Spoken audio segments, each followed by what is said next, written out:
So, The Last of Us TV show has came and went, and I would say it was a huge success financially, viewershiply, and even by the fan base, pleasing outside viewers and inside viewers as well. So, congratulations! It was good, it was great, it was fantastic. Everything you would be looking for in a great video game adaptation. I'm looking at you, Halo, Resident Evil, whatever shitty live action that they're planning to make, Bioshock. I have faith in Fallout for some reason. I really do.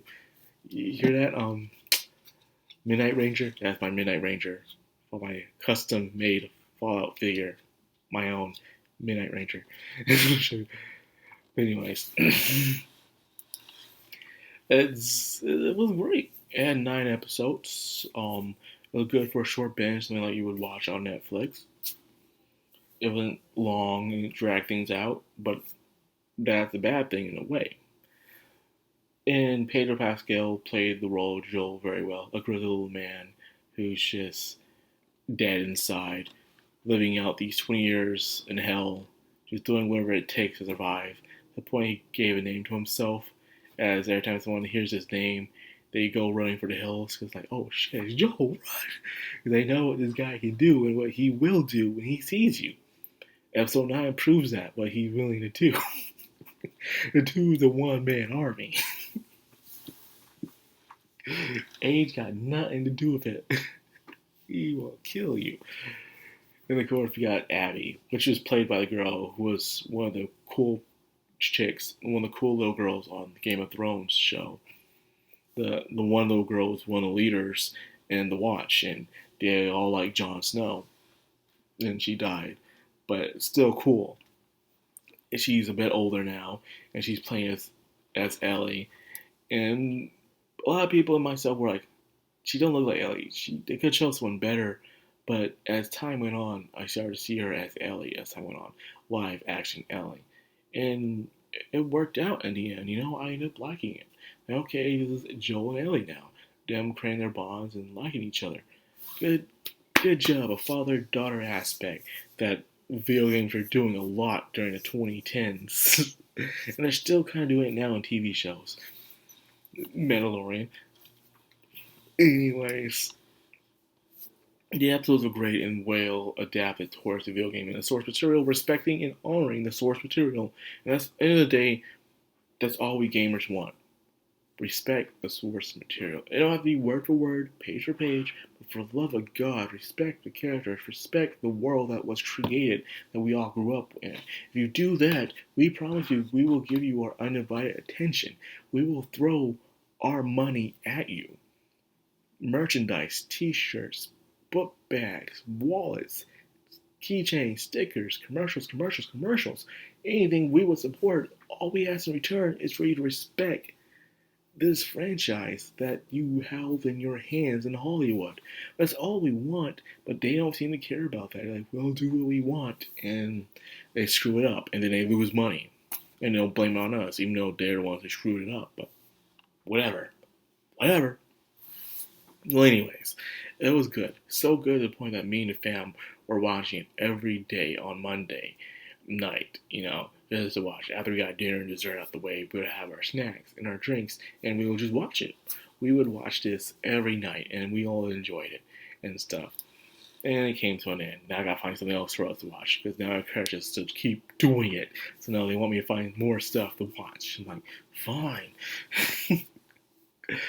So, anyways, like I said, it was enjoyable. I love it. The music, the playing. It has its downsides. The downsides were the pasting, the unnecessary fat, I would say. It was good fat nonetheless, but it was very, very unnecessary, and it could have been replaced with something else to really further advance the plot. Episode 3.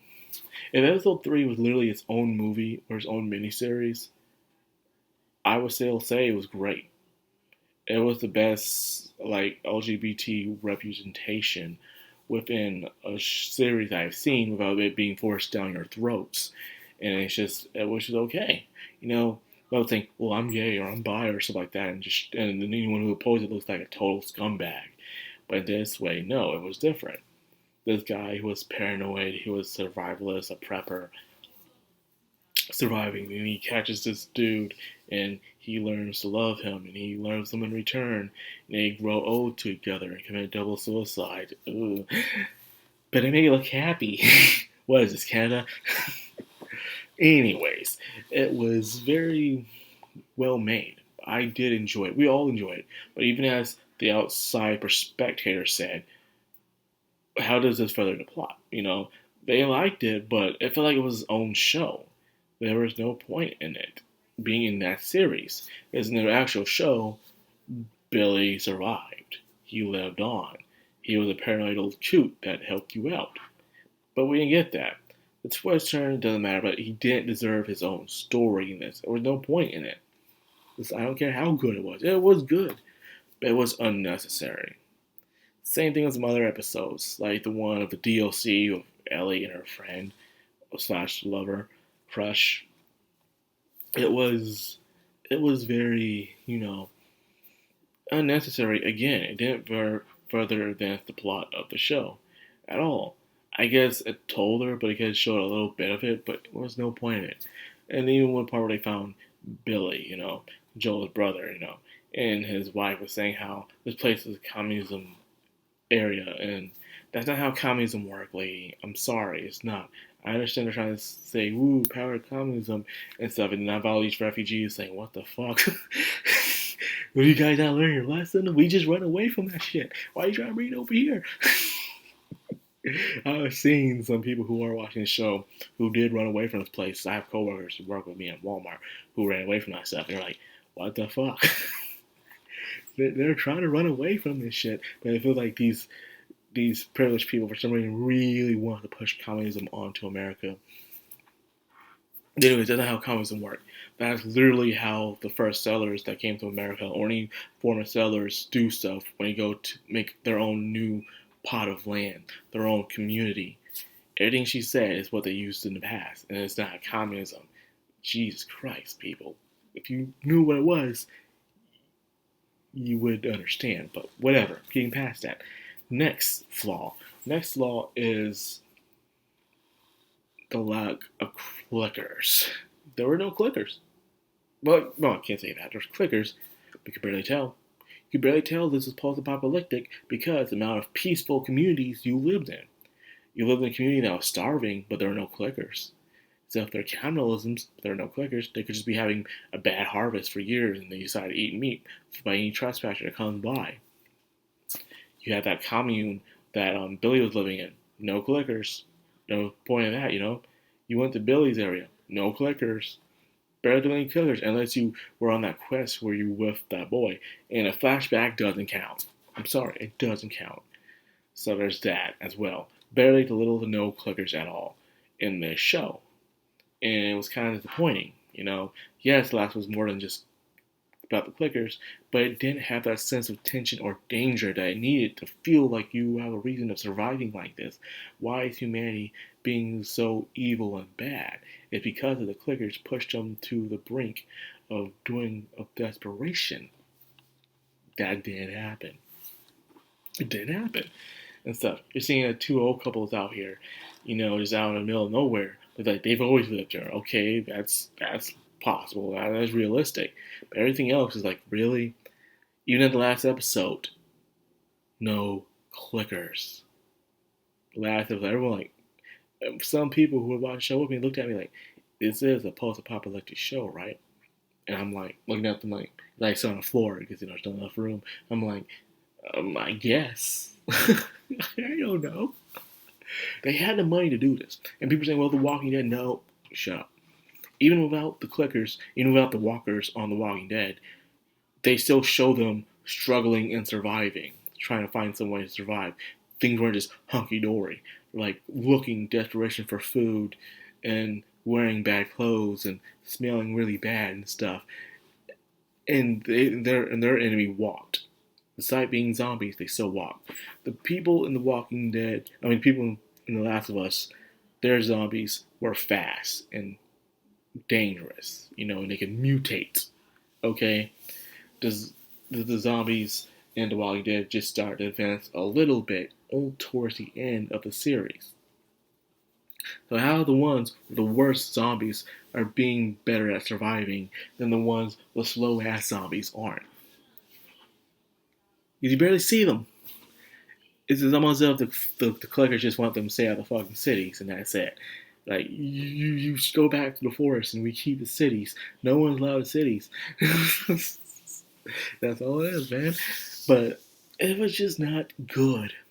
Okay, without the clickers, and there was not enough clickers, so therefore they feel like a zombie apocalypse, and it really took a toll on this. Now, if I were to give this a number, I would say a 7, a very good 7 out of 10. You know, like I said, the pacing, the unnecessary episodes, and the lack of clickers, it's giving that lack of sense, danger, and tension that the show really needed in order to feel like it. And yes, they were saying the worst things are the humans, not the clickers. True, but it's the clickers that drove them to be like that in the first place. So, without the clickers, what's the point? Anyways, that's like after the video. I still enjoy it nonetheless as flaws. And didn't really have that many flaws. The ones that were there that really griped me was mainly the clickers when it got down to it. The flashbacks, well, that could have been fixed if the show had more episodes. If it had more episodes, I wouldn't mind the flashbacks. But it didn't have more episodes. But it still didn't bug me that much. The lack of clickers is what really bugged me. And that goes for a lot, and I mean a lot of people, but nonetheless, it's still a good show, and I highly recommend it. Now, what New Drama's going to do next? Season 2. Like Joel's going putt-putt. Ellie's going to give him a hole-in-one. Man, I don't even care about that, man.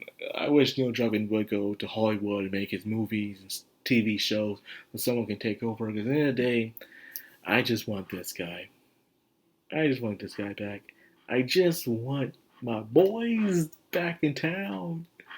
A remake, something, a good, well remake. Not that crap you gave us on PS4 and 5. That was shit. And you robbed a lot of people out of money for that.